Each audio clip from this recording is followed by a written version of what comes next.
Түрүү харин ганц сайд энэ Эрдэнэс таван толгойн удирдлагатай холбоотой асуудал дээр ярьсан асуудлаар бас ингэ саналаа хэлчих гэж бодоод энэ Монгол хүнийн үнэлэмжийг сайн бодож явахгүй бол бид нар ч одоо сүүлийн 20 жилд монголчууд өөр хүүхдээ гадаад дотоодын дээд сургуульд сургаж мэрэгжил эзэмшүүлсэн. Бид одоо авилгалаас болоод энэ механикаар ингээ гадаадын мэрэгжилтнийг шүтдэг, дээр үед одоо социалистийн мөн зөвлөлтийн мэрэгчлүүдийг шүтдэг байсантай адилхан ийм хандлага байж болохгүй. Бид одоо энэ авилгалын эсрэг энэ ёс зүйтэй байх одоо энэ соёлыг, орчныг, энэ процессыг нь бүрдүүлэхдээ бид анхаарах хэрэгтэй болохоос биш энэ авилгалаас болоод бид нар ингээ гадаадын мэрэгжилтэн Монгол улсынхаа хийж чадах ажил дээр тавина гэдэг бол айгүй утгагүй асуудал гэж бодож байгаа. Ялангуяа нүүрсний урахыг ажиллах бид нар одоо гадаадын мэрэгчлэн ажиллана гэж бодож байгаа нь буруу л гэж бодож байна. За хоёрдугаар болохоор би энэ хөгжлийн төлөвлөгөө энэ төсвийн хүрээний мэдээлэлтэй бол ингээд танилцсан. За ер нь ингээд би бас энэ зээлийн хөг буруулахын ажлын хэсгийн хяналтыг стратегийн хэрэгжлийг хянах ажлын хэсэгт ажиллаж байгаа ингээд харахаар яалтч байхгүй одоо инфляц ингээд дотоодын нөхцөлдөгд бүтээгдэхүүн асуудлууд маань явсаар хагаад Монгол улсын энэ эдийн засгийн бүтцээр очиод байгаа. Тэгэхээр Монгол улсын өөрийнх нь одоо нөхцөл байдал одоо нөөц энэ хүчин зүйлийг хараад үзэхээр хамгийн оновчтой байж болох одоо манай Монгол улсын эдийн засгийн бүтц маань ямар юм бэ гэдэг дээр бид нэр бодлого гаргах хэрэгтэй болов уу гэж бодож байгаа. Ялангуяа энэ дээр бол эдийн засгийн хөгжлийн яам ажиллах хэрэгтэй. За бид нэр 5 жилийн дараа 10 жилийн дараа ямар болсон байх хэрэгтэй. За тэгвэл бидний энэ батлаад байгаа энэ хөгжлийн төлөвлөгөө маань жил жилдээ тэрэндээ яаж төгсөж байгаа юм бэ гэдэг ярьдаг байх хэрэгтэй байна. Тийм учраас эдийн засгийн хөгжлийн яам энэ талаараа бол анхаараарай гэж хэлмээр байгаа. За тэгээд энэ хөгжлийн төлөвлөгөөг харахаар 25 оны төсөвт суусан шинээр хэрэгжих байсан ажлууд маань дахиад 2026-нд дахиад цоошноор хийгдэх байгаа юм шиг ингээд дахиад суугаа явж байна л да. Тэгэхээр энэ ажлууд одоо 2025 онд хийгдэхгүй гэж харж байгаа учраас ингэж төлөвлөгөөнд оруулаад байгаа мó гэдэг нэг ийм асуулт байна. За жишээд дурдах юм бол одоо баруун урт бичгтийн замын асуудал байна. Нэгдүгээр, хоёрдугаар асуулт маань юу вэ гэхээр энэ инновац захин бодлого харилцаа холбооны яамтай холбоотой 4.14.1.11 дээр ингээд олон салбарт хиймэл оюун ухаан их хөгжил дэвшил технологиг одоо 100 тэрбум төгрөгөөр 2026 онд ажил хийнэ гэдэг. Тэндээс 29 тэрбум төгрөгийг зарцуулна гэсэн. Энэ одоо яг ямар ажил хийх гээд байна вэ?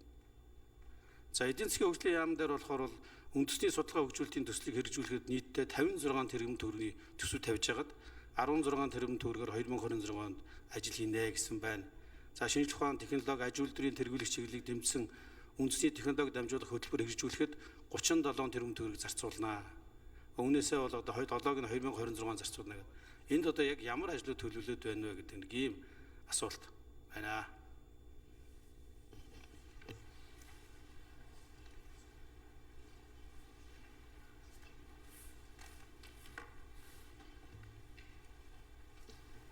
За ажлын хэсгийн 4 номерын микрофон дээрээс хариулъя.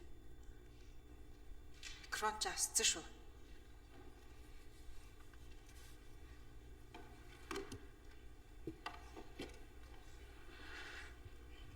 За гишүүний асуултанд хариулъя.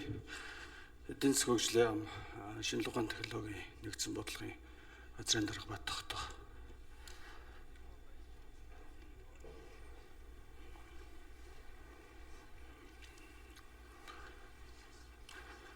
За үндэсний судалгаа хөгжүүлэлтийн төслийн тухайд шинжлэх ухааны технологийн тухай хуулиар шинээр улсын хэмжээний томоохон одоо аж үйлдвэрийн салбаруудын судалгаа хөгжүүлэлтийг хийх зохицуулалттай томьёологдсон байгаа. За тэгээ энэ хүрээндээ бол одоо хэрэгжиж байгаа сур судалгаа, хэрэглээний судалгаа, технологи туршил төвшрүүлтийн судалгаанаас илүү одоо өргөн хүрээтэй судалгаа хөгжүүлэлтийн төслийг хэрэгжүүлэхээр ингэж томьёолсон байгаамаа.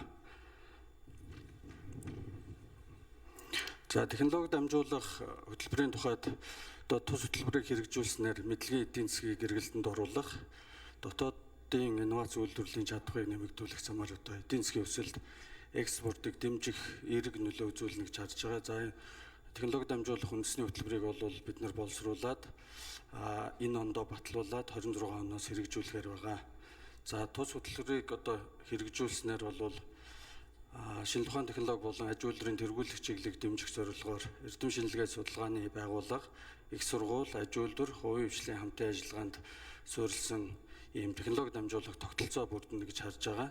За энэ хөтөлбөрөөр инновацийн бүтээгдэхүүнийг эдийн засгийн эргэлтэнд оруулах, технологи нотолшуулж арилжаалах, за үйлдвэрлэлд нэвтрүүлэх үйл явцыг дэмжих ийм төсөл арга хэмжээнүүдийг хэрэгжүүлнэ гэж одоо төлөвлөж байгаамаа.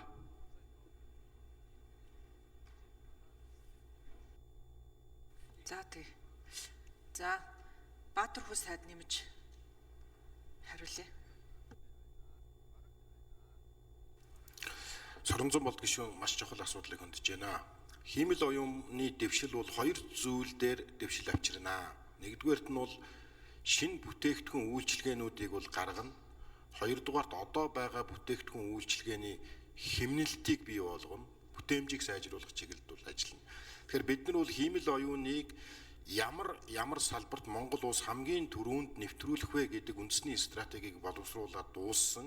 Удахгүй улсын хурлын гишүүдэд танилцуулна.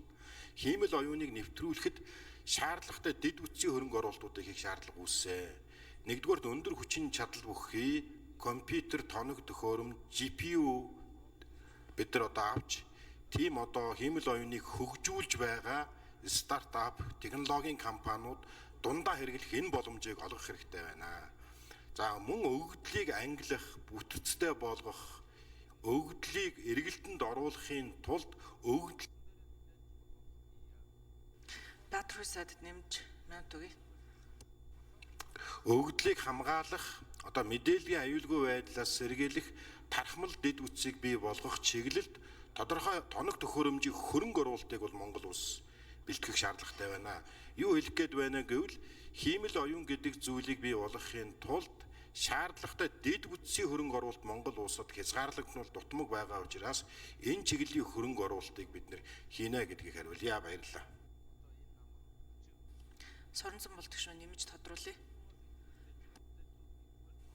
Энэ нөгөө 25 оны төлөвлөгөө төсвүүдээр тусчаад 26 он дахиад шинээр тусч байгаа ажлууд чинь ямар ч тийм бэ? Яагаад тавьж байгаа юм бэ гэж асуудаг шүү дээ. Тэгэхээр 25 онд огт хэрэгжихгүй гэсэн үг юм уу? Хэрвээ тийм бол 25 оны төлөвлөгөө төсвөөс хэдэн хувь нь 2026 он руу шилжинэ гэж тооцоолоод энэ ажлуудыг тусгаад байгаа юм бэ гэсэн. Тэгээ гол асуудал нь бичгтийн замын асуудал гарсан шүү дээ. Баруурт бичгтийн замыг тавьсан. За 3 намрын энэ дээрээс ажлын хэсэг хариулъя.